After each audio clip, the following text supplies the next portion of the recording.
Fixing muscle imbalances. I'm going to actually talk to you guys about what the most common imbalances are so you can address them if you want to, but how long does it take to fix imbalance? So this is a tough and loaded question. You think it'd be pretty easy, but it's not as easy as you think. So let's go to the whiteboard. Let's talk through this a bit and then go from there. So big imbalances. Toss this over here. Big imbalances that you should be focused on. There's strength imbalances, strength, and then there's flexibility. What we typically find in the strength department, you guys probably can guess it, is glutes are weak. Let's put a down arrow. Core is weak. And then I'll say quad is strong and calf is strong.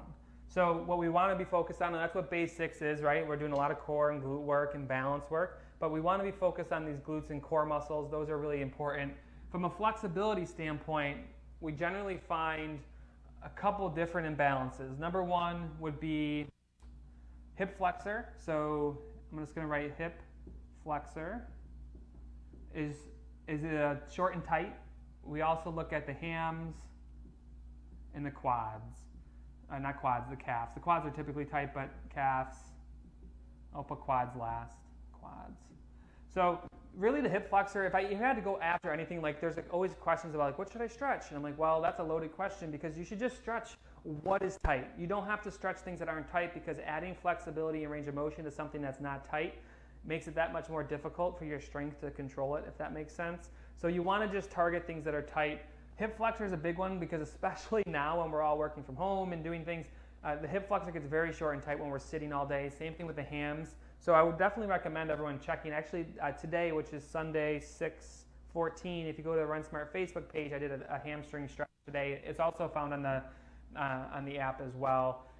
But these are the top two that I see that people struggle with. So, and I'm going to come up here and just put quads up here because the quad is going to be looped in with the hip flexor as well. And then calves. So how long does it take this stuff to fix? It takes about 6 to 8 weeks to get a little bit stronger, and that's anatomically. So it depends on what your starting point is. If you're extremely weak, it's going to take you really long to get stronger. It could take you 8, 16, 24 weeks to get stronger to even those out. If you're a little weak, it could take you 8 weeks to get stronger. But it does take about 6 to 8 weeks to get stronger, so you have to stick with it. The tough thing is when you have strength imbalances that cause you to learn new ways to move, so you form bad habits. So what I recommend everyone doing is be really cognizant on control and form.